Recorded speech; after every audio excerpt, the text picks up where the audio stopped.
Climate control seat അഥവാ cooling seat എന്നുള്ളൊരു feature കൊണ്ട് ഒരുപാട് പേരുടെ ശ്രദ്ധ നേടിയ ഒരു വാഹനമാണ് ഏറ്റവും പുതിയ TVS Apache RTR 310 എന്ന് പറയുന്നത്. എന്നാൽ ഇത് മാത്രമല്ല, ഇതിൽ ഇതുപോലെയുള്ള ഒരുപാട് ഫസ്റ്റ് സെഗ്മെന്റ് ലീഡിംഗ് ഫീച്ചേഴ്സ് ഉണ്ട്. അപ്പം ഈ ഫീച്ചേഴ്സ് ഒക്കെ തന്നെ എങ്ങനെ നമ്മുടെ ഡെയിലി ലൈഫിൽ നമുക്ക് യൂസ്ഫുൾ ആകും എന്നുള്ളതാണ് ഈ ഒരു വീഡിയോയിൽ നമ്മൾ നോക്കാൻ പോകുന്നത്. So guys, welcome back to Vandi Malayalam and welcome to the long time review of the all new Apache RTR 310.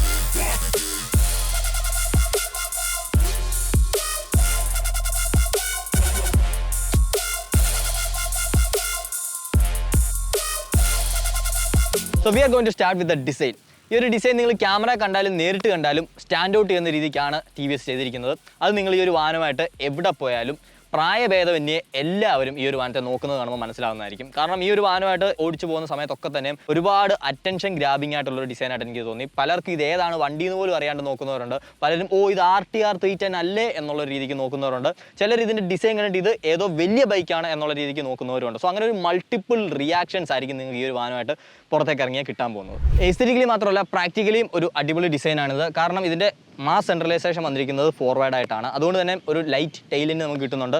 ഇത് നമ്മൾ വാഹനം ഓടിക്കുന്ന സമയത്തേക്ക് ലോഡ് കൂടുതലും റൈഡറിൻ്റെ ഷോൾഡറിലേക്ക് പോകാനായിട്ട് സഹായിക്കുന്നുണ്ട്. അതുകൊണ്ട് തന്നെ നമുക്ക് ബാക്ക് പെയിൻ വരും എന്നുള്ളൊരു പ്രശ്നം എനിക്കിതിൽ ഫീൽ ചെയ്തില്ല. കാരണം ബാക്ക് നമുക്ക് എപ്പോഴും ലൈറ്റാണ്, റിലാക്സ്ഡ് ആണ്, ബാക്കിലേക്ക് അധികം സ്ട്രെസ് കൊടുക്കുന്നതായിട്ട് നമുക്ക് ഫീൽ ചെയ്യുന്നില്ല. ഫ്രണ്ടിലേക്ക് ലോഡ് ഉള്ളതുകൊണ്ട് തന്നെ ബ്രേക്കിംഗ് ടൈമിലും കോർണേഴ്സ് എടുക്കുന്ന ടൈമിലും ഒക്കെ തന്നെ ഒരു സ്റ്റേബിൾ ഫീൽ നമുക്ക് കിട്ടുന്നുണ്ട്, കോൺഫിഡൻറ്റ് ഫീൽ നമുക്ക് കിട്ടുന്നുണ്ട്. അതേപോലെ തന്നെ ഫ്രണ്ട് ടയറിൻ്റെ ഗ്രിപ്പിങ്ങിന് വേണ്ടി അത് കുറച്ചും കൂടെ നമ്മളെ ഹെൽപ്പ് ചെയ്യുന്നതായിരിക്കും. സീറ്റ് നോക്കിക്കഴിഞ്ഞാൽ അത്യാവശ്യം കംഫർട്ടബിൾ ആയിട്ടുള്ള സീറ്റാണ്. ലോങ് ടൂറിംഗ് ടൈമിലാണെന്നുണ്ടെങ്കിലും സിറ്റി കമ്മ്യൂട്ട് ടൈമിലാണെന്നുണ്ടെങ്കിലും നമുക്ക് വലിയ മടുപ്പ് തോന്നാണ്ട് ഓടിച്ചുകൊണ്ട് നടക്കുന്ന തരത്തിലാണ് ഇതിൻ്റെ ഒരു സീറ്റിംഗ് സെറ്റപ്പ് വന്നിരിക്കുന്നത്. അതേപോലെ തന്നെ ഫുഡ് പെക്സ് നോക്കിയാൽ തന്നെ മനസ്സിലാവും. നമ്മുടെ RTR 200 അത്രയും പോലും അഗ്രസീവായിട്ടല്ല ഇതിൻ്റെ ഈ ഒരു റൈഡർ ഫുഡ് പെക്സ് വന്നിരിക്കുന്നത്. ഓൾമോസ്റ്റ് സെൻറ്റർ സെറ്റായിട്ടാണ് വന്നിരിക്കുന്നത്. സോ നമുക്ക് വണ്ടിയിൽ ഇരിക്കുമ്പോഴത്തേക്ക് നന്നായിട്ട് അങ്ങനെ ഹഗ് ചെയ്യാൻ പറ്റും. എന്നാൽ നമ്മുടെ കാല് ഒരുപാട് മടങ്ങിയിരിക്കുന്ന ഒരു ഫീലും കിട്ടുന്നില്ല. അതുകൊണ്ട് തന്നെ ലോങ് അവേഴ്സ് നമ്മൾ ഹൈവേ ടൂറിംഗ് നടക്കുന്ന സമയത്താണെങ്കിലും മുട്ടിന് സ്ട്രെസ് വരുന്നതായിട്ട് നമുക്കിതിൽ ഫീൽ ചെയ്യാൻ സാധിക്കില്ല. ഡൈനാമിക് പ്രോ കിറ്റോടുകൂടി വരുന്ന ബിൽഡ് ടു ഓർഡർ സീരീസ് ബൈക്കാണ് നമ്മുടെ അടുത്തുള്ളത്. അതുകൊണ്ട് തന്നെ ഇതിൽ നമുക്ക് ആ ഒരു ക്ലൈമറ്റ് കൺട്രോൾ സീറ്റ് വരുന്നുണ്ട്. ആക്ച്വലി നമ്മുടെ ഈ ഒരു ക്ലൈമറ്റിൽ യൂസ് ചെയ്യാൻ പറ്റുന്ന ഒരു ഫീച്ചർ തന്നെയാണ് ഈ ഒരു ക്ലൈമറ്റ് കൺട്രോൾ സീറ്റ് എന്ന് പറയുന്നത്. കാരണം നമുക്ക് 3 levels of hot and called setting ഇതിനകത്ത് വന്നിട്ടുണ്ട്. അതിൽ നമ്മൾ കൂൾ സെറ്റിംഗിലിട്ട് യൂസ് ചെയ്യുന്ന സമയത്തേക്ക് അത് നന്നായിട്ട് അറിയാനുമുണ്ട്. അതായത് വാഹനം വെറുതെ നമ്മൾ താക്കോൽ ഓണാക്കി യൂസ് ചെയ്ത് കഴിഞ്ഞാൽ അത് അത്രയ്ക്ക് മനസ്സിലാവില്ല. പക്ഷേ എഞ്ചിൻ സ്റ്റാർട്ട് ചെയ്ത് നമ്മൾ ഓടിച്ചുകൊണ്ടിരിക്കുന്നതിനിടയ്ക്കാണ് ഇത് യൂസ് ചെയ്യുന്നതെന്നുണ്ടെങ്കിൽ നമുക്ക് ആ ഒരു തണുപ്പ് വ്യക്തമായിട്ട് അറിയാൻ സാധിക്കുന്നതാണ്. അത് നല്ല ചൂട് ക്ലൈമറ്റിൽ നമുക്ക് നല്ല ഒരു കൺവീനിയൻ്റ് ആയിട്ട് തന്നെ ഫീൽ ചെയ്യുന്നതായിരിക്കും. അപ്പം ഇതാ പുറത്തുനിന്ന് കേൾക്കുന്നവർക്ക് ഗിമിക്കായിട്ട് തോന്നുന്നുണ്ടെങ്കിലും ഇത് ഉപയോഗിക്കുന്ന ആൾക്ക് അത് ആക്ച്വലി ഒരു യൂസ്ഫുൾ ഫീച്ചറായിട്ടാണ് എൻ്റെ ഒരു എക്സ്പീരിയൻസിൽ എനിക്ക് തോന്നിയിട്ടുള്ളത്. എന്നാൽ ഇതിനുള്ള ഏക ഡ്രോബാക്ക് എന്ന് പറയുന്നത് നമ്മൾ ഇരിക്കുന്ന സമയത്തേക്ക് ഒരു നനവ് സീറ്റിൻ്റെ മുകളിൽ ഉണ്ടാകും എന്നുള്ളതാണ്. അതായത് ആ ഒരു ഇവാപ്പറേഷൻ്റെ ഭാഗമായിട്ട് നമ്മുടെ സീറ്റിൻ്റെ പ്രതലം എപ്പോഴും ഇങ്ങനെ നനഞ്ഞിരിക്കും. അപ്പോൾ അത് നമ്മൾ ഇതുപോലുള്ള റൈഡിങ് പാൻ്റ് ഒക്കെ ഇട്ട് ഓടിക്കുന്ന സമയത്ത് വലിയൊരു ബോധർ ചെയ്യേണ്ട കാര്യമല്ല. എന്നാൽ നിങ്ങൾ ഓഫീസിലേക്ക് പോകുന്ന വഴിയാണ് അല്ലെങ്കിൽ നിങ്ങളുടെ കോളേജിലേക്ക് പോകുന്ന വഴിയാണ് ഇത് യൂസ് ചെയ്യുന്നുണ്ടെങ്കിൽ നിങ്ങളുടെ പാൻറ്റിൻ്റെ അടിയിൽ ആ ഒരു ചെറിയ നനവ് കാണപ്പെടുന്നതായിരിക്കും. സോ ആ ഒരു കാര്യം മാത്രമേ എനിക്കിതിലൊരു നെഗറ്റീവായിട്ട് ഫീൽ ചെയ്തുള്ളൂ. കാരണം ഹയർ എൻഡ് ബൈക്സിലൊക്കെ വരുന്ന പോലെയുള്ള ഒരു ടെക്നോളജി അല്ല ഇതിൽ യൂസ് ചെയ്തിരിക്കുന്നത്. ചെറിയൊരു ബൈക്കാണ്, അതിൻ്റേതായിട്ടുള്ള ലിമിറ്റേഷൻസ് നിന്നുകൊണ്ടുള്ള ഒരു ടെക്നോളജി യൂസ് ചെയ്തിരിക്കുന്ന ഒരെണ്ണം ആയതുകൊണ്ട് തന്നെ ഇങ്ങനെയുള്ള ഒരു ഡ്രോബാക്ക് നമുക്ക് ഇതിൽ നിന്ന് ഫേസ് ചെയ്യുന്നുണ്ട്. പക്ഷേ ചെറിയ ഈസി ഫിക്സസും ഇതിന് അവൈലബിൾ ആയിട്ടുണ്ട്. സീറ്റ് കവർ ഇടുക പോലെയുള്ള കാര്യങ്ങൾ. അപ്പോൾ അത് വെച്ചിട്ട് നമുക്ക് ഈസി ആയിട്ട് അത് മാറ്റാവുന്നേ ഉള്ളൂ. പക്ഷേ ഇങ്ങനെ ഒരു പ്രശ്നം ഇതിനുണ്ട്. അതേപോലെ പില്ലൻ കംഫർട്ടിലേക്ക് വന്നു കഴിഞ്ഞാൽ നിങ്ങൾക്ക് കാണുമ്പോൾ തന്നെ മനസ്സിലാവും ഇതൊരു ചെറിയ സീറ്റാണ്. എങ്കിലും ഇതിന് നല്ല കുഷനിങ് കൊടുത്തിട്ടുണ്ട്. ഒരു 50 കിലോമീറ്റർ മുകളിലേക്കൊന്നും തന്നെ പില്ലൻ കംഫർട്ടബിൾ ആണെന്ന് നിങ്ങൾ ധരിക്കരുത്. വളരെ ഡിസ്കംഫർട്ട് ആയിരിക്കും നിങ്ങൾക്ക് ഇതിൽ ഒരു ലോങ് ടൂറിങ് നിങ്ങളുടെ ഒരു പില്ലനെ വെച്ചുകൊണ്ട് പോകണമെന്നുണ്ടെങ്കിൽ. കാരണം ഒന്നാമത്തെ കാര്യം ഈ ഒരു വണ്ടിയുടെ പവർ ഡെലിവറി നേച്ചറാണ്. അതായത് നിങ്ങൾ ഏത് മോഡിലിട്ടാലും ഏറ്റവും മൈൽഡ് മോഡ് നമ്മുടെ റെയിൻ മോഡാണ്. അപ്പോൾ റെയിൻ മോഡിൽ പോലും കുറച്ച് നമ്മളൊന്ന് വൈഡ് ഓപ്പൺ ത്രോട്ടിൽ കൊടുക്കുകയാണെന്നുണ്ടെങ്കിൽ അഗ്രസീവ് ആയിട്ടുള്ള ഒരു ടോർക്ക് ഡെലിവറിയാണ് വാഹനം കാഴ്ചവെക്കുന്നത്. അതുകൊണ്ട് തന്നെ ബാക്കി ഇരിക്കുന്ന ആൾക്ക് എക്സ്ട്രീംലി സ്ട്രെസ്ഫുൾ ആയിരിക്കും ഹോൾഡ് ഓൺ ചെയ്തിരിക്കുക എന്നുള്ളത്. അതാണ് അവരെ ഏറ്റവും കൂടുതൽ ഡിസ്കംഫർട്ട് ആക്കുന്ന ഒരു കാര്യം. അല്ലാണ്ട് ഈ ഒരു സീറ്റിൻ്റെ വലിപ്പമോ അല്ലെങ്കിൽ ഇതിൻ്റെ കുഷനിങ്ങോ ഒന്നുമല്ല. അതേപോലെ തന്നെ ബ്രേക്കിംഗ് ടൈമിൽ ആൾ മുന്നിലേക്ക് ഇറങ്ങി വരാനുള്ള സാധ്യതകളുണ്ട്. ആക്സിലേറ്റിംഗ് ടൈമിൽ ബാക്കിലേക്ക് പോകാനുള്ള സാധ്യതകളുണ്ട്. ഇതിൽ നിന്നും അവരെ ഒന്ന് കംഫർട്ടാക്കി എടുക്കുന്നത് ഈ ഒരു ഗ്രാബ് റെയിൽസ് തന്നെയാണ്. കാരണം നല്ല രീതിക്ക് നമുക്ക് ഹോൾഡ് ചെയ്ത് ഇരിക്കാൻ പറ്റുന്ന രീതിക്കാണ് ഇതിൻ്റെ ഒരു ഗ്രാബ് റെയിൽ ഡിസൈൻ വന്നിരിക്കുന്നത്. അത് വാഹനത്തിൻ്റെ ഓവറോൾ സ്പോർട്ടി ഡിസൈനെ സ്പോയിൽ ചെയ്യുന്നില്ല എന്നുള്ളതും ഇതിൻ്റെ ഒരു പ്രത്യേകതയാണ്. അതേപോലെ തന്നെ നമുക്ക് ഇതിനുള്ളിൽ ചെറിയ വെടവും കാര്യങ്ങളൊക്കെ കാണാം. നമ്മൾ ലഗേജ് മൗണ്ട് ചെയ്ത് നോക്കിയില്ല, ബട്ട് എനിക്ക് തോന്നുന്നു ലഗേജസ് നമുക്ക് വേണമെന്നുണ്ടെങ്കിലും ഇതിൻ്റെ ഇടയ്ക്കൂടെ അഡ്ജസ്റ്റ് ചെയ്ത് മൗണ്ട് ചെയ്യാൻ സാധിക്കുന്നതാണ്. അപ്പോൾ അങ്ങനെ നോക്കിക്കഴിഞ്ഞാൽ പില്ലൻ ക്യാരിങ് അല്ലെങ്കിൽ ലഗേജ് ക്യാരിങ് എന്ന് പറയുന്നത് അത്ര ഗുഡ് എന്ന് എനിക്ക് പറയാനില്ല. പക്ഷേ ഒരു അത്യാവശ്യ സന്ദർഭം വന്നാൽ നിങ്ങൾക്ക് ചെയ്യാൻ പറ്റുന്നതേ ഉള്ളൂ ഈ ഒരു വാഹനത്തിൽ. അതേപോലെ തന്നെ മറ്റൊരു കാര്യമാണ്, ഇത് ഫീമെയിൽ പില്ലൻ റൈഡേഴ്സിന് അധികം ഫീൽ ചെയ്യില്ല. എന്നാൽ മെയിൽ പില്ലൻ റൈഡേഴ്സിന് ചിലയിടത്തൊക്കെ ഫീൽ ചെയ്ത ഒരു കാര്യമാണ്. അത് ബാക്കി ഇരിക്കുന്ന സമയത്തേക്ക് ഈ കാണുന്ന ഈ ഒരു സീറ്റിൻ്റെ ബമ്പ് പോർഷൻ ബാക്കി ഇരിക്കുന്ന ആൾക്ക് ചെറിയൊരു ഡിസ്കംഫർട്ട് ഉണ്ടാക്കുന്നു എന്നുള്ളത്.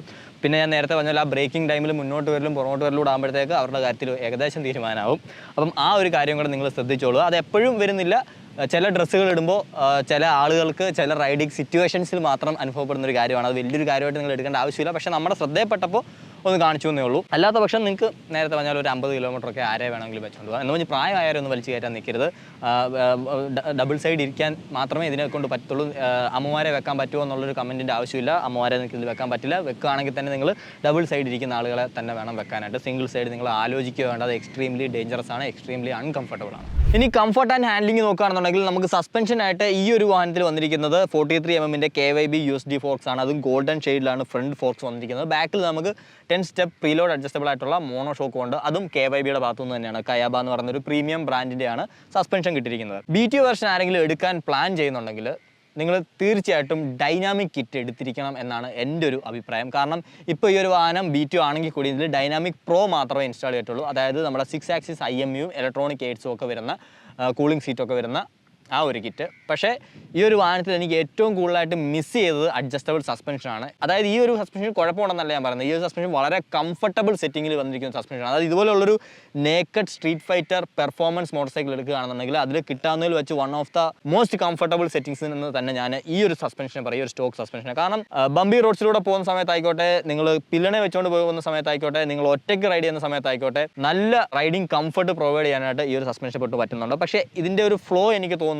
രണ്ടിടങ്ങളിലാണ്. ഒന്ന് നമ്മുടെ ഹാർഡ് ബ്രേക്കിംഗ് സിറ്റുവേഷൻസ്, അതായത് നല്ല അഗ്രസീവായിട്ട് ബ്രേക്ക് ചെയ്യുന്ന ഒരു വാഹനമാണിത്. സോ അങ്ങനെ ബ്രേക്ക് ചെയ്യുമ്പോഴത്തേക്ക് ഫ്രണ്ട് സസ്പെൻഷൻ്റെ ലൈവ് കുറച്ച് കൂടുതലായിട്ട് എനിക്ക് ഫീൽ ചെയ്യുന്നുണ്ട്. അതേപോലെ തന്നെ നമ്മൾ കോർണേഴ്സ് എടുക്കുന്ന സമയത്തേക്ക് ഫ്രണ്ട് സസ്പെൻഷൻ ചില സമയങ്ങളിൽ ചില കോർണേഴ്സിൽ അൺസെറ്റിൽ ആകുന്ന പോലും എനിക്ക് ഫീൽ ചെയ്തിട്ടുണ്ട്. അപ്പം അത് തീർച്ചയായിട്ടും നമ്മൾ അഡ്ജസ്റ്റബിൾ സസ്പെൻഷൻ യൂസ് ചെയ്ത് കഴിഞ്ഞാൽ കംപ്ലീറ്റ് ആയിട്ട് റിസോൾവ് ചെയ്യാവുന്ന ഒരു പ്രോബ്ലം ആയിട്ടാണ് എനിക്ക് ഫീൽ ചെയ്യുന്നത്. സോ ആരെങ്കിലും BTO വേർഷൻ എടുക്കുന്നുണ്ട്, നിങ്ങൾ സ്റ്റോക്ക് എടുത്തോ, ഒരു വിഷയമില്ല. ആ സ്റ്റോക്കിൽ നമ്മൾ ഇൻവെസ്റ്റ് ചെയ്യുന്ന ഒരു മണിക്ക് ഈ ഒരു സസ്പെൻഷൻ തന്നെ ധാരാളമാണ്. പക്ഷേ നിങ്ങൾ BTO എന്നുള്ളൊരു ഓപ്ഷനിലേക്ക് പോവാണ് എന്നുണ്ടെങ്കിൽ തീർച്ചയായിട്ടും ഡൈനാമിക് കിറ്റും കൂടെ നിങ്ങൾ ഇതിൽ ഇൻസ്റ്റാൾ ചെയ്യാനായിട്ട് ശ്രദ്ധിക്കുക. അത് വളരെ നല്ലൊരു അഡീഷൻ തന്നെയാണ്. ഈ പറഞ്ഞ പ്രശ്നം ഒഴിച്ചു നിർത്തിക്കഴിഞ്ഞാൽ ഒരു ബ്യൂട്ടിഫുൾ ഹാൻഡ്ലിംഗ് ആയിട്ടുള്ള മോട്ടോർ സൈക്കിളാണ്. അതായത് ഈ ഒരു വാഹനം കാണുമ്പം ഉള്ള അഗ്രഷൻ, ഷാർപ്നെസ്, അതേ കാര്യം നിങ്ങളുടെ ഈ ഒരു വാഹനത്തിൻ്റെ ഹാൻഡ്ലിങ്ങിലും കിട്ടുന്നതായിരിക്കും. അതായത് നോർമലി നമ്മൾ ഓടിക്കുന്ന സ്പീഡ്സ്, അതായത് ഞാൻ നേരത്തെ പറഞ്ഞ ആ ഒരു അൺസെറ്റിലിംഗ് എന്ന് പറയുന്നത് നിങ്ങൾ 80 അബോവ് സ്പീഡ്സിൽ കോർണേഴ്സ് എടുക്കുന്ന സമയത്ത് ഉണ്ടാകുന്ന ഒരു സംഭവമാണ്. നോർമലി നമ്മൾ വരുന്ന സ്പീഡുകൾ ഒരു 60, 70, 80 വരെയൊക്കെ ഉള്ള കോർണേഴ്സ് നമ്മൾ ആ ഒരു ഫ്ലോയ്ക്ക് എടുത്ത് പോകുകയാണെന്നുണ്ടെങ്കിൽ ഒരു വിഷയമില്ലാണ്ട് വണ്ടി നമ്മുടെ കൂടെ നിൽക്കും. അതിനായിട്ട് ഈ ടയർസ് നമ്മൾ ഒരുപാട് ഹെൽപ്പ് ചെയ്യുന്നുണ്ട്. മിഷലിൻ റോഡ് 5 ടയർസാണ് ബൈ സ്റ്റോക്ക് ഈ ഒരു വാഹനത്തിൽ വരുന്നത്. ഇതിൻ്റെ പെർഫോമൻസ് എന്ന് പറഞ്ഞത് അടിപൊളിയാണ്.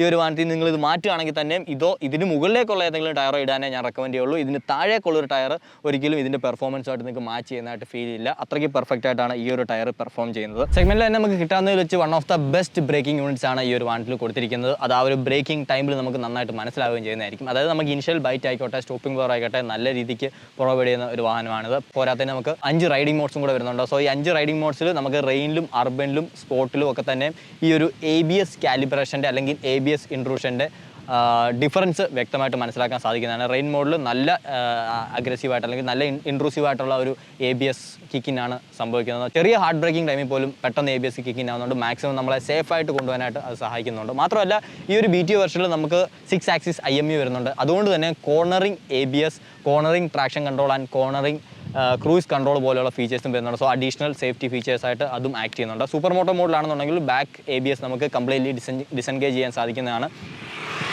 അങ്ങനെ ചെയ്യുമ്പോൾ നമുക്ക് ബാക്ക് ബ്രേക്ക് ലോക്ക് ചെയ്തുകൊണ്ട് വാഹനത്തെ സ്ലൈഡ് അടിക്കാനും ഒക്കെ സാധിക്കുന്ന ഒരു കാര്യം കൂടെ വരുന്നുണ്ട്. സ്പോർട്സ് മോഡിലും ട്രാക്ക് മോഡിലും ലീസ്റ്റ് സെൻസിറ്റീവ് ABS സെറ്റിംഗ്സ് ആണ് വരുന്നത്. ട്രാക്കിലാണ് നമുക്ക് ഏറ്റവും കുറവ് ABS ഇൻട്രൂഷൻ ഫീൽ ചെയ്യാനും സാധിക്കുന്നത്. സൂപ്പർ ബൈക്കുകളിൽ മാത്രം നമ്മൾ കണ്ടിട്ടുള്ള വീലി കൺട്രോളും സ്റ്റോപ്പി കൺട്രോളും വരെ ഈ ഒരു വാഹനത്തിൽ TVS പ്രൊവൈഡ് ചെയ്തിട്ടുണ്ട്. സോ ആ ഒരു 6 ആക്സിസ് IMU നിങ്ങൾക്ക് വേണം, ഈ ഫീച്ചേഴ്സൊക്കെ വേണമെന്നുണ്ടെങ്കിൽ തീർച്ചയായിട്ടും ഈ ഒരു BTO തന്നെ എടുക്കുക. BTOയിൽ തന്നെ നിങ്ങൾ ഡൈനാമിക് പ്രോ പാക്കേജ് എടുത്തു കഴിഞ്ഞാൽ ഈ ഒരു അഡീഷണൽ ഇലക്ട്രോണിക് സ്യൂട്ട്സും കൂടെ നിങ്ങൾക്ക് കിട്ടുന്നതായിരിക്കും. എനിക്ക് തോന്നുന്നില്ല ഈ ഒരു പ്രൈസ് റേഞ്ചിൽ മറ്റൊരു വാഹനത്തിന് നമുക്ക് ഈ ഒരു ഫീച്ചേഴ്സൊക്കെ തന്നെ കിട്ടുന്നുണ്ടെന്നുള്ളത്. ഇതിന് മുകളിലേക്കുള്ള വാഹനങ്ങൾക്കാണ് കറൻ്റ്ലി ഈ ഒരു ഫീച്ചേഴ്സൊക്കെ തന്നെ വന്നത്. ഈ മുകളിലേക്കെന്ന് പറഞ്ഞാൽ തന്നെയും ഇവൻ ഒരു 10 ലക്ഷത്തിൻ്റെ സൂപ്പർ ബൈക്കിൽ പോലും ഈ കറൻ്റ്ലി വരുന്ന ഫീച്ചേഴ്സാണ് നിങ്ങൾക്ക് ഈ ഒരു 312 cc എഞ്ചിനുള്ള വാഹനത്തിൽ TVS കൊടുത്തിരിക്കുന്നത്. സോ ആദ്യമേ ആ ഒരു സീറ്റിൻ്റെ കാര്യം പറഞ്ഞ പോലെ തന്നെ ആദ്യം നമുക്ക് ഗിമിക്കായിട്ട് തോന്നാം, ബട്ട് ഈ ഒരു വാഹനത്തിൻ്റെ നേച്ചർ വെച്ചിട്ട് ആ നേച്ചറിനെ സപ്പോർട്ട് ചെയ്താണ് നമ്മൾ ഓടിക്കുന്നത് എന്നും കൂടെ ഉണ്ടെന്നുണ്ടെങ്കിൽ നിങ്ങൾ അത്ര സ്കിൽഡ് ആയിട്ടുള്ള ഒരാളല്ലെങ്കിൽ കൂടി നിങ്ങൾക്ക് സേഫ് ആയിട്ട് ഈ ഒരു വാഹനത്തെ റോഡിൽ ഓടിച്ചുകൊണ്ട് നടക്കാൻ സാധിക്കുന്നു. So finally the most exciting part for me, the engine. ഈ ഒരു വാഹനത്തെ പറ്റിയിട്ട് എന്നോട് ആരെങ്കിലും ചോദിച്ചു കഴിഞ്ഞാൽ ഞാൻ ആദ്യം പറഞ്ഞു തുടങ്ങുന്നത് തന്നെ ഇതിൻ്റെ എഞ്ചിനെ പറ്റി പറഞ്ഞുകൊണ്ടായിരിക്കും. പക്ഷേ ഇപ്പം നമുക്ക് അതിന് അത്രയും സമയമില്ലാത്തതുകൊണ്ട് തന്നെയാണ് ഏറ്റവും അവസാനത്തേക്ക് ഞാൻ എഞ്ചിൻ വെച്ചതും. സോ ഈ ഒരു എഞ്ചിൻ എന്ന് പറയുന്നത് നമ്മൾ RR310 കണ്ട അതേ 312.2 cc സിംഗിൾസിൻ്റെ liquid cooled DOSC reverse inclined engine തന്നെയാണ്. പക്ഷേ എവിടെയാണ് ചേഞ്ച് വന്നിരിക്കുന്നതെന്ന് ചോദിച്ചു കഴിഞ്ഞാൽ ഇതിൻ്റെ കംപ്രഷൻ റേഷ്യോ കൂടിയിട്ടുണ്ട്. അതേപോലെ തന്നെ ഇതിൻ്റെ എഞ്ചിൻ ഇൻറ്റേർണൽസിലെ ചെറിയ ചേഞ്ച് TVS വരുത്തിയിട്ടുണ്ട്. അതായത് ഇതിൻ്റെ പിസ്റ്റൺ എടുത്ത് നോക്കുകയാണെങ്കിൽ തന്നെ ഏകദേശം 5% വെയിറ്റ് റിഡക്ഷനുള്ള പിസ്റ്റണാണ് ഇതിൽ യൂസ് ചെയ്തിരിക്കുന്നത്. അതുകൊണ്ട് തന്നെ കംപ്രഷൻ കൂടിയതുകൊണ്ടും ഈ ഒരു വെയിറ്റ് റിഡക്ഷൻ കൊണ്ടും വാഹനത്തിൻ്റെ എഞ്ചിൻ കുറേ കൂടെ ക്വിക്ക് ആൻഡ് ഹൈ റിവിങ് ആയിട്ട് നമുക്ക് ഫീൽ ചെയ്യും കമ്പയറിംഗ് ടു ദ RR310. അത് നമുക്ക് ഈ ഒരു വാഹനം എടുത്ത് നിങ്ങൾ സ്റ്റാർട്ട് ചെയ്യുമ്പോൾ തൊട്ടേ എവിഡൻ്റ് ആയിട്ടുള്ളൊരു കാര്യമാണ്. മാത്രമല്ല ഇതിൽ നമുക്ക് റൈഡ് ബൈ വയർ ത്രോട്ടിലാണ് വന്നിരിക്കുന്നത്. അതുകൊണ്ട് തന്നെയാണ് ഇത്ര ഇലക്ട്രോണിക്സ് ഇതിലേക്ക് കയറ്റാൻ TVSനെ കൊണ്ട് സാധിച്ചിരിക്കുന്നത്. ഇൻ ടോട്ടൽ നമുക്ക് 5 റൈഡിംഗ് മോഡ്സ് വരുന്നുണ്ട്: rain, urban, sport, track and super moto. ഇതിൽ ഏറ്റവും അത് ഫുൾ പവർ കിട്ടുന്നത് 3 മോഡ്സിലാണ്: super moto, track and sport. റെയിനിലും അർബനിലും നമുക്ക് പവർ ആൻഡ് ടോർക്ക് ലിമിറ്റഡ് ആണ്. അതിൽ റെയിൻ മോഡിലേക്ക് വരികയാണെങ്കിൽ തന്നെ നമ്മുടെ ത്രോട്ടിൽ എന്താ പറയുന്നത് മാപ്പിംഗ് അല്ലെന്നുണ്ടെങ്കിൽ ത്രോട്ടിൽ റെസ്പോൺസും കാര്യങ്ങളൊക്കെ കുറേ കൂടെ സ്മൂത്ത് ആവുന്നുണ്ട്, കുറേ കൂടെ ലിനിയർ ആവുന്നുണ്ട്. അർബനിലേക്ക് വരുമ്പോഴും ഇത് തന്നെയാണ് അവസ്ഥ. എങ്കിലും റെയിനേക്കാളും കുറച്ചും കൂടെ ഒരു അഗ്രഷൻ നമുക്ക് അർബനിൽ ഫീൽ ചെയ്യും. സ്പോർട്ടിലേക്കും ട്രാക്കിലേക്കും നമ്മുടെ സൂപ്പർ മോട്ടോയിലേക്കും വരുമ്പോഴത്തേക്ക് കംപ്ലീറ്റ്ലി അഗ്രസീവ് ആയിട്ടുള്ള ഒരു പെർഫോമൻസ് ആണ് ഈ ഒരു എഞ്ചിൻ കാഴ്ചവെക്കുന്നത്. അതായത് RR310 ഓടിച്ചതിൽ നിന്നും വളരെ വ്യത്യസ്തമായിട്ടുള്ളൊരു ഫീൽ തരാൻ ഈ ഒരു RTRനെ കൊണ്ട് സാധിക്കുന്നു എന്നുള്ളത് വലിയൊരു കാര്യം തന്നെയാണ്. കാരണം നമുക്ക് ഒരു ചെറിയ ഡിഗ്രി ഓഫ് ത്രോട്ടിൽ ഓപ്പണിങ് പോലും വല്ലാണ്ട് ഒരു പവർ ജമ്പ് നമുക്ക് വാഹനത്തിൽ ഫീൽ ചെയ്യും. ഒരു ബ്ലാസ്റ്റിംഗ് പെർഫോമൻസ് ആണ് വാഹനം നമുക്ക് തരുന്നത്. അപ്പോൾ ആ ഒരു കാര്യം ഈ ഒരു എഞ്ചിനിൽ എടുത്തു പറയേണ്ടത് തന്നെയാണ്. അതൊരു ലീനിയർ മോട്ടോർ സൈക്കിൾ പ്രതീക്ഷിച്ച് വരുന്നവർക്ക് ഒരിക്കലും ചേരുന്നൊരു വാഹനം ആയിരിക്കില്ല RTR310. ഇനി നിങ്ങൾക്ക് ലിനിയാരിറ്റി കിട്ടുന്നുണ്ടെങ്കിൽ അത് റെയിൻ മോഡിൽ മാത്രമാണ്. അതും നിങ്ങൾ അത്ര പാവമായിട്ട് വാഹനം ഓടിച്ചാൽ മാത്രമേ ഫീൽ ചെയ്യാൻ സാധിക്കുള്ളൂ. ഈവൻ റെയിൻ മോഡിൽ പോലും നിങ്ങളൊരു ചെറിയ അഗ്രഷനോട് ഓടിക്കുകയാണെന്നുണ്ടെങ്കിൽ വണ്ടി അതിനൊപ്പം നമുക്ക് നിന്ന് തരും. ഒരു എന്താ പറയുന്നത്, ഒരു പ്രാന്ത് വണ്ടി, ഒരു പിരിപിരിപ്പുള്ള വണ്ടി എന്ന് തന്നെ വേണം പറയാനായിട്ട്. അത് ഈ ഒരു എഞ്ചിൻ്റെ ഭാഗത്ത്. സോ ആ ഒരു കൈൻഡ് ഓഫ് റൈഡിങ് സ്റ്റൈൽ ഇഷ്ടപ്പെടുന്ന ആളുകൾക്ക് ഒരുപാട് ഇഷ്ടപ്പെടും. അല്ലാത്ത പക്ഷം ഒരു റിലാക്സ്ഡ് റൈഡ് പ്രതീക്ഷിച്ച് വരുന്ന ആളുകളാണ് നിങ്ങളെന്നുണ്ടെങ്കിൽ നിങ്ങൾക്ക് നിരാശയായിരിക്കും തരാൻ പോകുന്നത് എന്നാണ് എൻ്റെ ഒരു അഭിപ്രായം. കാരണം അതേപോലെയാണ് ഇതിൻ്റെ ഒരു എഞ്ചിൻ പെർഫോമൻസ് എന്ന് പറയുന്നത്. ടോർക്ക് ഡെലിവറി ആയിക്കോട്ടെ, പവർ ഡെലിവറി ആയിക്കോട്ടെ, എല്ലാം നമുക്ക് നെവർ എൻഡിങ് ആയിട്ട് ഫീൽ ചെയ്യും. വാഹനം എപ്പോഴും ഹൈ റെവിലേക്ക് പോകാനായിട്ട് ആഗ്രഹിക്കുന്നു, ക്വിക്കായിട്ട് റെവ് ചെയ്യാൻ ആഗ്രഹിക്കുന്നു. നിങ്ങൾ പയ്യെ റെവ് ചെയ്താൽ മതി എന്നുള്ള രീതിക്ക് ഇൻപുട്ട് കൊടുത്താൽ പോലും വാഹനം പെട്ടെന്ന് റെവ് ചെയ്ത് നിങ്ങൾക്ക് ആ ഒരു പവർ ഇങ്ങനെ എടുത്ത് തരാനായിട്ടുള്ള ഒരു ത്വരയിലാണ് നിൽക്കുന്നത്. അതിനൊപ്പം തന്നെ ഇതിനകത്ത് വന്നിരിക്കുന്ന ബൈ ഡയറക്ഷണൽ ക്വിക്ക് ഷിഫ്റ്ററിൻ്റെ കാര്യം എടുത്ത് പറയേണ്ടതാണ്. 6 speed gear box, slip and assist clutch, അതും race tune slip and assist ക്ലച്ചാണ് വന്നിരിക്കുന്നത്. സോ അഗ്രസീവ് ഡൗൺ ഷിഫ്റ്റ് ചെയ്താൽ തന്നെ നിങ്ങൾക്ക് ഒരു വിഷയമില്ല, വണ്ടി അത് മാനേജ് ചെയ്തോളും. അതേപോലെ തന്നെ ക്വിക്ക് ഷിഫ്റ്റർ ബട്ടറി സ്മൂത്താണ്. സിംഗിൾ സിലിണ്ടർ ബൈക്കുകളിൽ നിങ്ങൾക്ക് കിട്ടുന്നതിൽ വെച്ച് one of the most smooth quick shifter എന്ന് തന്നെ ഞാൻ പറയും. അത് അപ്പ് ഷിഫ്റ്റ്സ് വളരെ സീംലെസ് ആണ്. ഡൗൺ ഷിഫ്റ്റിന് നമുക്ക് ആദ്യം അതിൻ്റെ ഒരു നാക്ക് കിട്ടുന്നിടം വരെ കുറച്ച് ടൈറ്റായിട്ട് ഫീൽ ചെയ്യും. എന്നാൽ നിങ്ങൾക്ക് ആ എങ്ങനെയാണ് ഷിഫ്റ്റ് ചെയ്യേണ്ടതെന്നുള്ളൊരു പാറ്റേൺ കിട്ടിക്കഴിഞ്ഞാൽ അതും നിങ്ങൾ ഒരുപാട് എൻജോയ് ചെയ്യും. അഗ്രസീവായിട്ട് ഓടിക്കുന്ന സമയങ്ങളിൽ നമുക്ക് ക്ലച്ച് തൊടേണ്ട ആവശ്യമില്ല. അത്രയ്ക്ക് സ്മൂത്തായിട്ടാണ് എല്ലാ ഗിയേഴ്സും വണ്ടി മാനേജ് ചെയ്യുന്നത്. സോ അങ്ങനെ ഒരു പ്രത്യേകതയും കൂടി ഇതിനുണ്ട്. പിന്നീട് ഇനിയും കൂളിങ്ങിനെ പറ്റി നോക്കുകയാണെന്നുണ്ടെങ്കിൽ കൂളിംഗ് എഫിഷ്യൻ്റ് ആക്കാൻ വേണ്ടിയിട്ട് മാക്സിമം ടെക്നോളജി ഇതിൽ TVS യൂസ് ചെയ്തിട്ടുണ്ട്.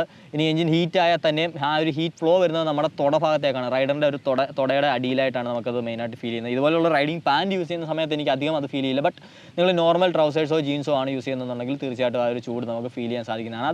അത് കൂടുതൽ നമുക്ക് ഫീൽ ചെയ്യുന്നത് അത്രയ്ക്ക് അഗ്രസീവായിട്ട് ഓടിച്ചിട്ട് നമ്മളൊരു സ്റ്റോപ്പിലേക്ക് വന്നിട്ട് ട്രാഫിക്കിൽ കൂടെയൊക്കെ ഓടിക്കുന്ന സമയത്ത് ഒക്കെയാണ് അത് കൂടുതലും വരുന്നത്. അല്ലെങ്കിൽ ട്രാഫിക്കിൽ നിങ്ങൾ കണ്ടിന്യൂസ് ആയിട്ട് ഒരുപാട് നേരം സ്പോർട്സ് മോഡിലോ ട്രാക്ക് മോഡിലോ ഒക്കെ ആയിട്ട് ഓടിക്കുന്ന സമയത്ത് മാത്രമാണ്. അല്ലാത്ത പക്ഷം റെയിനിലോ അർബനിലോ നിങ്ങൾ സിറ്റി കമ്മ്യൂട്ട്സ് നടത്തുന്ന സമയത്തേക്ക് അതുപോലെ അത്രയ്ക്ക് വണ്ടി അങ്ങോട്ട് ഹീറ്റപ്പ് ആവുന്നതായിട്ട് എനിക്ക് ഫീൽ ചെയ്തില്ല.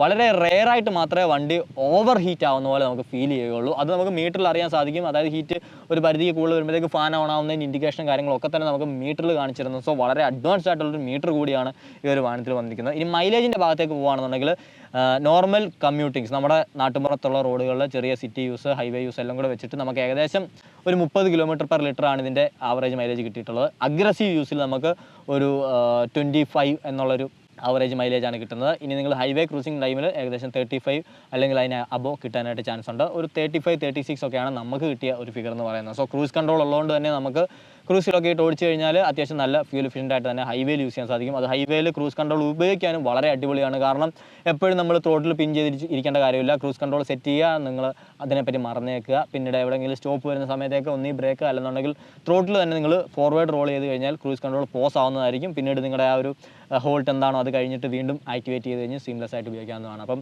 അങ്ങനെ നോക്കിക്കഴിഞ്ഞാൽ പാക്ഡ് ആയിട്ടുള്ളൊരു ബൈക്കാണ്. അതായത് ഫീച്ചർ പാക്ഡ്. നിങ്ങൾ കൊടുക്കുന്ന ഓരോ രൂപയ്ക്കും ഇത് നിങ്ങൾക്ക് എന്തെങ്കിലുമൊക്കെ കിട്ടുന്നുണ്ട് എന്നുള്ളൊരു ഫീൽ തരുന്നൊരു വാഹനമാണ്. പെർഫോമൻസിലും ഒട്ടും പുറമോട്ട് നിൽക്കുന്നൊരു വാഹനമല്ല. പെർഫോമൻസും നോക്കിയെടുക്കുന്ന ആൾക്കാരാണെന്നുണ്ടെങ്കിൽ തീർച്ചയായിട്ടും നിങ്ങൾക്ക് വാങ്ങാൻ പറ്റിയൊരു വാഹനമാണ് RTR 310 എന്ന് പറയുന്നത്.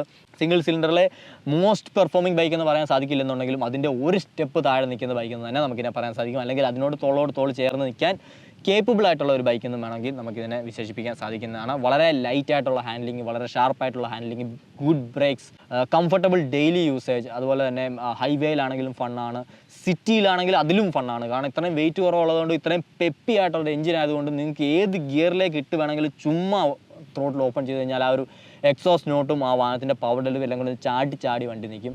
എന്തോരം അഗ്രസീവായിട്ട് ഇത് പവർ ഡെലിവറി ചെയ്യുന്നു അതേപോലെ തന്നെ അഗ്രസീവായിട്ട് എഞ്ചിൻ ബ്രേക്കിംഗ് പ്രൊവൈഡ് ചെയ്യാൻ സാധിക്കുന്ന ഒരു എഞ്ചിനാണ് ഇതിലിരിക്കുന്നത്. കാരണം നമ്മൾ നല്ല സ്പീഡിൽ വന്നിട്ട് അത്യാവശ്യം 2 ഗിയറൊക്കെ ഡൗൺ ചെയ്യുകയാണെന്നുണ്ടെങ്കിൽ നല്ലപോലെ അത് നമ്മുടെ ബ്രേക്കിങ്ങിനെ ഹെൽപ്പ് ചെയ്യുകയും ചെയ്യും. അതേപോലെ ആ ഒരു ടൈമിൽ വണ്ടിയുടെ സൗണ്ട് കേൾക്കാനും ഭയങ്കര രസമാണ്.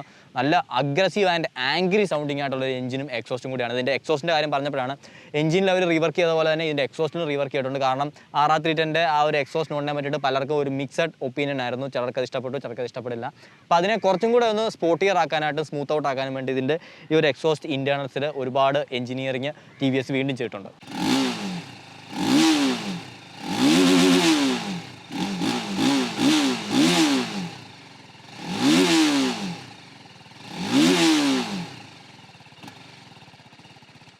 ഇതുമായിട്ട് ലോങ് ടൂറിങ് നടത്താനായിട്ട് ആഗ്രഹിക്കുന്നവർ ഇതിൻ്റെ ടാങ്ക് റേഞ്ച് ഒന്ന് ശ്രദ്ധിക്കേണ്ടതാണ്. കാരണം ഫുൾ ടാങ്ക് അടിച്ചു കഴിഞ്ഞാൽ നമുക്ക് ഏകദേശം ഒരു 300 അല്ലെങ്കിൽ 350 മാത്രമേ ടാങ്ക് റേഞ്ച് കിട്ടുകയുള്ളൂ. അതും ഹൈവേയിൽ ഓടിക്കുമ്പോഴാണ് അത്രയും റേഞ്ച് കിട്ടാനും പോകുന്നത്. അപ്പോൾ ആ ഒരു കാര്യം നമ്മളെപ്പോഴും ശ്രദ്ധ വെക്കേണ്ടതാണ്. മെയിനായിട്ടും ഇതൊരു സ്ട്രീറ്റ് ഫൈറ്റർ ആയതുകൊണ്ട് തന്നെ കൂടുതലും സിറ്റി ആൻഡ് അർബൻ യൂസുകൾക്ക് വേണ്ടിയിട്ടാണ് ഇത് ഡിസൈൻ ചെയ്തിരിക്കുന്നത്, ബിൽഡ് ചെയ്തിരിക്കുന്നത്. അപ്പം ഒരു ടൂറിംഗ് മെഷീനിൽ നിന്ന് നമുക്ക് പ്രതീക്ഷിക്കാവുന്നതിൻ്റെ അത്രയും ടാങ്ക് റേഞ്ച് നമുക്ക് ഇതിൽ നിന്ന് പ്രതീക്ഷിക്കാൻ സാധിക്കില്ല. പക്ഷേ ടൂറിങ്ങിന് അത്യാവശ്യം നല്ല കംഫർട്ടബിളും യൂസ് ചെയ്യാൻ പറ്റുന്ന രീതിക്കുള്ള ഒരു വാഹനമാണ് കൂടിയാണിത്. ഇനി പ്രൈസിൻ്റെ കാര്യം നോക്കുകയാണെന്നുണ്ടെങ്കിൽ സ്റ്റാൻഡേർഡ് RTR 310 ഏകദേശം 27,000 രൂപയോളം ആണ് ഈ കാണുന്ന ഡൈനാമിക് പ്രോ കിറ്റ് കയറിയ BTO വെർഷൻ്റെ പ്രൈസ് വരുന്നത്. ഇനി ഇതിൻ്റെ തന്നെ സെപ്പങ് ബ്ലൂ എന്ന് പറയുന്ന കളറിലേക്ക് നിങ്ങൾ പോവുകയാണെന്നുണ്ടെങ്കിൽ അതിനും അഡീഷണൽ പേ ചെയ്യേണ്ടതാണ്. ഡൈനാമിക് കിറ്റും കൂടെ ആഡ് ചെയ്യണമെന്നുണ്ടെങ്കിൽ അതിനും നിങ്ങൾ അഡീഷണൽ ആയിട്ട് പേ ചെയ്യേണ്ടതാണ്. അപ്പം ഈ ഒരു വാഹനത്തിൻ്റെ, അതായത് നമ്മുടെ കയ്യിൽ നിന്നുള്ള ഡൈനാമിക് പ്രോ കിറ്റ് കയറിയ ഈ ഒരു യെല്ലോ കളറിൻ്റെ പ്രൈസ് വരുന്നത് ഏകദേശം 3,79,000 രൂപയോളമാണ്. അപ്പോൾ നിങ്ങളുടെ മനസ്സിൽ വരുന്ന അടുത്ത ക്വസ്റ്റ്യൻ ആണ്, ഈ ഒരു പ്രൈസിന് ഈ ഒരു വാഹനം വാങ്ങിക്കുന്നത് ബുദ്ധിയാണോ അല്ലെന്നുണ്ടെങ്കിൽ ഇത് വെർത്താണോ എന്നുള്ളത്. അപ്പോൾ ഇതിനെ നമ്മൾ ഒരു സ്ട്രെയിറ്റ് അവേ ആൻസർ പറയാൻ സാധിക്കില്ല. കാരണം വെർത്താണോ എന്ന് ചോദിച്ചാൽ വെർത്താണെന്ന് തന്നെ ഞാൻ പറയും. പക്ഷേ പെർഫോമൻസ് നോക്കുന്നവർക്ക് ഇതിലും പെർഫോമിംഗ് ആയിട്ടുള്ള സിംഗിൾ സിലിണ്ടർ ബൈക്സ് അവൈലബിൾ ആണ് ഓൾറെഡി മാർക്കറ്റിൽ. പക്ഷേ നിങ്ങൾക്കൊരു കംപ്ലീറ്റ് പാക്കേജ് ആണ് നോക്കുന്നതെന്നുണ്ടെങ്കിൽ നിങ്ങൾക്ക് തീർച്ചയായിട്ടും വാങ്ങാൻ പറ്റുന്ന ഒരു ഓപ്ഷനാണ് RTR 310. കാരണം ഈ ഒരു ഫ്രഷ് ലുക്ക് നിങ്ങൾക്ക് മാർക്കറ്റിൽ വേറെ ഒരു മാനുഫാക്ചറും പ്രൊവൈഡ് ചെയ്യുന്നില്ല. കാരണം വളരെ യുണീക്കായിട്ടുള്ള ഒരു വാഹനമാണിത്. പിന്നെ ഇതിൽ വന്നിരിക്കുന്ന ഫീച്ചേഴ്സ് ജസ്റ്റ് എക്സാമ്പിൾ പറയുകയാണെന്നുണ്ടെങ്കിൽ ഈ ഒരു ഇൻ്റലിജൻറ്റ് ഹെഡ് ലാമ്പ് തന്നെ നമുക്ക് എടുക്കാം. അതായത് വേറൊരു വാഹനങ്ങൾക്ക് നിങ്ങൾക്ക് ഇത്രയും ബ്രൈറ്റ് ആയിട്ടുള്ള, ഇത്രയും ബെസ്റ്റ് പെർഫോമിംഗ് ആയിട്ടുള്ള ഇൻ്റലിജൻറ്റ് ഹെഡ് ലാമ്പ് കാണാൻ സാധിക്കില്ല. ഓട്ടോമാറ്റിക് ഹെഡ് ലാമ്പാണ്. അതുപോലെ തന്നെ നമ്മുടെ സ്പീഡിനനുസരിച്ച് ഇതിൻ്റെ ഇൻറ്റൻസിറ്റിയും വ്യത്യാസം വരുന്നുണ്ട്. അതുപോലെ തന്നെ ടെയിൻ ലാമ്പ് ബ്ലിങ്കർ വരുന്നുണ്ട്. അതായത് നമ്മൾ പെട്ടെന്നുള്ള അഗ്രസീവ് ഡൗൺ ഷിഫ്റ്റ്സ് അല്ലെങ്കിൽ എന്താ പറയുന്നത് ഹാർഡ് ബ്രേക്കിംഗ് ടൈമിൽ നമ്മുടെ ബാക്ക് ടെയിൽ ലൈറ്റ് ബ്ലിങ്ക് ചെയ്ത് പുറയിൽ വരുന്ന ആളുകളെ മനസ്സിലാക്കി കൊടുക്കും നമ്മൾ പെട്ടെന്നൊരു സ്റ്റോപ്പിലേക്ക് എത്തുകയാണെന്നുള്ളത്. അതും ഒരു കൂൾ ഫീച്ചറായിട്ട് എനിക്ക് തോന്നി. പിന്നീട് നമുക്കിത് അഡ്ജസ്റ്റബിൾ ഡിവൈസ് വരുന്നുണ്ട്, ഒരു ബ്യൂട്ടിഫുൾ 5-inch ഡിസ്പ്ലേ വരുന്നുണ്ട്, അതേപോലെ സിംഗിൾ ടച്ച് സ്റ്റാർട്ട് വരുന്നുണ്ട്, GTT ടെക്നോളജി പോലെയുള്ള ഒരുപാട് ഫീച്ചേഴ്സ് വരുന്നുണ്ട്. സോ അങ്ങനെ നോക്കുന്ന സമയത്ത് നിങ്ങൾക്ക് പെർഫോമൻസും ഫീച്ചേഴ്സിൻ്റെയും കൂടെ ഒരു ബ്ലെൻഡായിട്ടാണ് ഈ ഒരു വാഹനത്തെ കാണേണ്ടത്. ആ ഒരു ആസ്പെക്റ്റിൽ നോക്കിക്കഴിഞ്ഞാൽ നിങ്ങൾ ഈ കൊടുക്കുന്ന പൈസ ടോട്ടലി വെർത്താന്ന് തന്നെ ഞാൻ പറയും. ഇതിലും നിങ്ങൾക്ക് വാല്യൂ ഫോർ മണി ആയിട്ട് ഫീൽ ചെയ്യാൻ പോകുന്നത് ഇതിൻ്റെ തന്നെ സ്റ്റാൻഡേർഡ് വെർഷൻ ആയിരിക്കും. അതായത് ക്വിക്ക് ഷിഫ്റ്ററും ക്രൂസ് കൺട്രോളും ഒക്കെ ആയിട്ട് വരുന്ന നമ്മുടെ നോർമൽ വെർഷൻ, BTO അല്ലാണ്ട്. BTO എടുക്കുന്നവർക്ക് ഉള്ള എൻ്റെ ഒരു സജഷൻ എന്ന് പറയുന്നത്, നിങ്ങൾ BTOയിൽ എടുക്കുമ്പം ഒന്നുകിൽ 2 കിറ്റും കൂടെ എടുക്കാൻ നോക്കുക, അല്ലെന്നുണ്ടെങ്കിൽ നിങ്ങളുടെ ഡൈനാമിക് കിറ്റും കൂടെ എടുത്ത് നോക്കുക. അപ്പോൾ ആ അഡ്ജസ്റ്റബിൾ സസ്പെൻഷൻ്റെ ഒരു അഡ്വാൻറ്റേജും കൂടെ നിങ്ങൾക്ക് കിട്ടുന്നതായിരിക്കും. അപ്പോൾ എന്താണ് ഈ കാണുന്ന ഏറ്റവും പുതിയ TVS Apache RTR 310 പറ്റിയിട്ട് നിങ്ങളുടെ അഭിപ്രായം എന്നുള്ളത് തീർച്ചയായിട്ടും കമൻറ്റ് ചെയ്യുക. ആരെങ്കിലും ഈ ഒരു വാഹനം ഓൺ ചെയ്യുന്നുണ്ടെന്നുണ്ടെങ്കിൽ എന്താണ് നിങ്ങളുടെ ഓണർഷിപ്പ് എക്സ്പീരിയൻസ് എന്നുള്ളതും തീർച്ചയായിട്ടും ഈ ഒരു വീഡിയോയ്ക്ക് അടിയിൽ കമൻറ്റ് ആയിട്ട് ഇടുക. ഞാൻ ഈ പറഞ്ഞ കാര്യങ്ങളോട് നിങ്ങൾ യോജിക്കുന്നുണ്ടോ അല്ലെങ്കിൽ എന്തിനോടെങ്കിലും നിങ്ങൾ വിയോജിക്കുന്നുണ്ടോ എന്നുള്ളതോടെ തീർച്ചയായിട്ടും ഇടുക. നിങ്ങളുടേതായിട്ടുള്ള പോയിന്റ്സ് നിങ്ങൾക്ക് ആഡ് ഓൺ ചെയ്യാവുന്നതാണ് കമൻറ്റ് സെക്ഷനിൽ. അത് യൂസ്ഫുൾ ആണെന്ന് തോന്നിക്കഴിഞ്ഞാൽ നമുക്കത് പിൻ ചെയ്തിടാനും സാധിക്കുന്നതാണ്. അപ്പോൾ അടുത്തൊരു വീഡിയോയിൽ മറ്റൊരു വാഹനമായിട്ട് കാണുന്നവരെ ഇറ്റ്സ് മീ നിജിൻ സാനി.